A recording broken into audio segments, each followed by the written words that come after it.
solve this problem in full detail so you know what to do. When you don't know which way to go, my suggestion is to try both and try to compare which way is better. So let's start having this nucleophile attacking this carbon. Then it's going to create a negative charge on that carbon. That's a sigma complex that's going to show up. And that will make the resonance structure. Right? This negative charge is going to come in, and then this will pop out. The negative charge is going to be created over there, which is a para position to this carbon. And then this is going to come in, that's going to pop out right there, also position to that.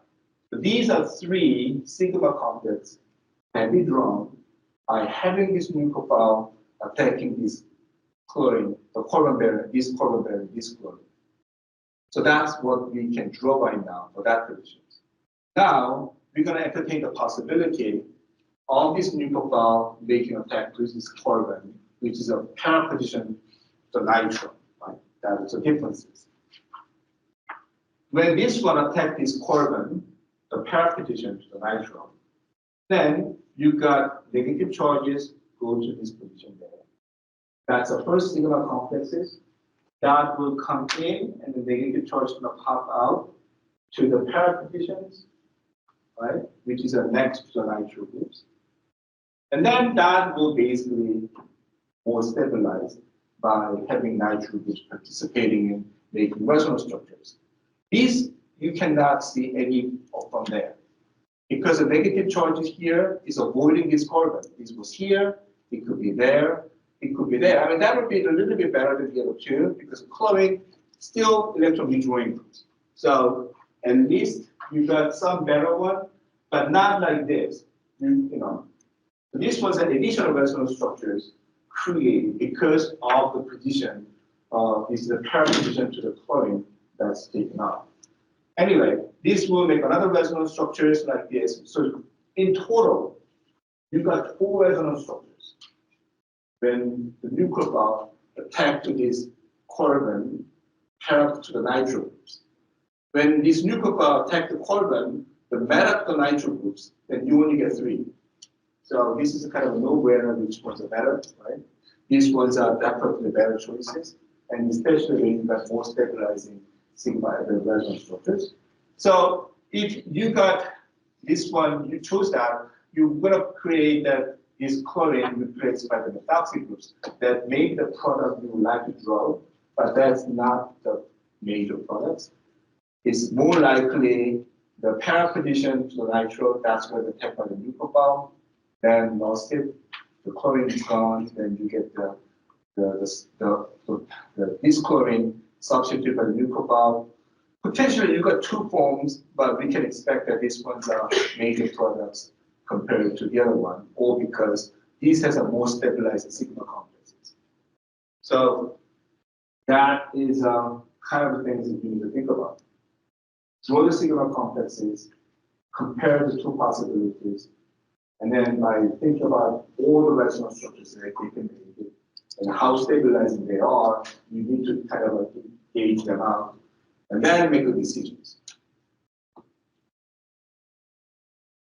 The position matters in the case of nucleophilic aromatic substitution reaction. I mean, that also matters for the electrophilic aromatic substitution reaction as well. You just have to think a little differently because of different charges that you guys see in the intermediate. Hopefully, this gives you some ideas. Then, next question that I want you to think about is, which one of these 2 will make the reaction go faster? I mean, there are only the one halogen, so this will be replaced by the methoxy groups, and that will be replaced by the methoxy groups. The both are nucleophilic aromatic substitution reactions. There's no ambiguity of which carbon is going to get attacked, which chlorine is going to be replaced. They only one. But the question I'm asking is, which one will go faster? What are the determining factors for that? It's always like the most stabilized intermediate to make the reaction go faster, right? That we need to draw, the sigma complexes. So I'm going to do one by one. Let's start with the easiest one. This methoxy groups makes an attack to this carbon. You get the sigma complex by having negative charge shown right there. That will move around right? It makes another sigma complexes. Now the negative charge goes next to nitro groups, and that will definitely make a more stabilizing resonance structures. And then this one can come out over there, the non-negative charge of these positions. So they can make a 4 different resonance structures from this molecule, which is pretty good, right? If you think about that. Now, let's think about this one. This makes an attack. Now the negative charge is going to show right there. This is it here. That comes in. Now the negative charge is going to pop up next to nitro groups. And then the nitro, certainly just like this one, can participate in making resonance structures. But up to here is almost same as the other 3. But now this one, this can come in, that pops out negative charge on like these positions. That one having another electron joint. And that can make another resonance structures. So altogether, this makes a 5 sigma complexes, the resonance structures. So the lesson is, the more electron withdrawing groups, this has not only 1, they got 2. They makes a more stabilizing sigma complexes. But this one just have a 1 electron withdrawing groups. The more electron withdrawing groups there make the reaction go faster because they stabilize those sigma complexes better. Because of that, I mean, this one can go to the products having this chlorine replaced by the toxic groups. But that one is much better because then it makes products replace the chlorine, but that's coming from the more stabilizing intermediate. So which ones are faster? Now this one makes a faster reaction than the other one.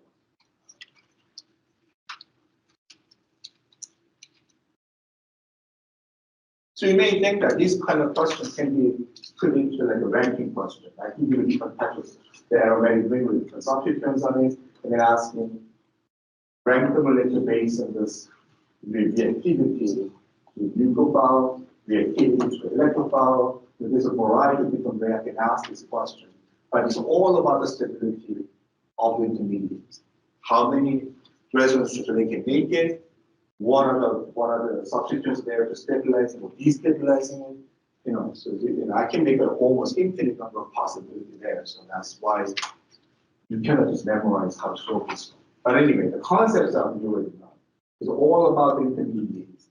And then loading the intermediates, stabilities, and then go from there. Any question on this one? All right, the next one. The previous one I'm asking is, this one having a 2 electron withdrawing groups, that is only 1. So 2s are better than 1, we already talked about it. So you may be even solve it without drawing the resonance structures. Then how are you going to solve this one out? This one, what I'm asking is which one makes a faster reaction again. This one having 2 electron withdrawing groups, that one also having 2 electron withdrawing groups. And both of them are nitro groups. They're almost looking similar. So then which one makes a reaction go faster?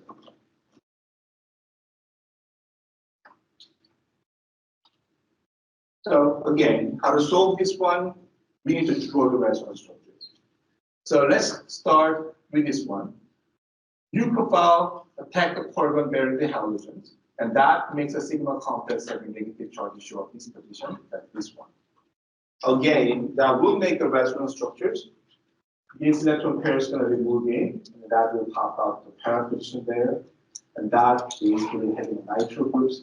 So that will basically make another resonance structure. That draw this one. But eventually, this one can come in, pops out, negative charge is going to be the also to the chlorine, this one. And then that will be the all of the resonance structure you can draw. If you have this one attack the same carbon, then you get the negative charge choice here, which is almost same as that one. That one comes in, pops out there, which is almost same as that one, right? And nitro groups stabilizing these negative charges, that's almost same to this one. So these three are almost equal to that one. And then eventually these negative charges come in, that pops out there. That almost looks like these two. The difference is this one has a nitro group there, that one doesn't have anything there. So that's the one that's the differences. That cannot be stabilized like this one. That is an extra stabilizing one because the nitro groups at the Y position. That will make another resonance structures more stabilizing one. And then because of that, make such a many resonance structures, two major contributors there. So we can say that yes, this can make a product, but that will make the products even better. It's all about the conditions. That's why I told you that negative charge is going to show up ortho pair positions. So when you have electron withdrawing groups, ortho pair position is the best. It can be even more stabilized by having three nitro groups. One here, one there. If you got one there, then all of the sigma complex that are having extra resonance structures make things go really, really easy. And that's what people normally use for the nucleophilic aromatic substitution reaction that they try to design a drug. So this is a kind of a things I want you to pay attention. It's not. It's all about the electron withdrawing groups sitting under the enzyme, stabilizing sigma complexes. But now you think about how many of them then, at the same time, where they are, right? If they can make the differences.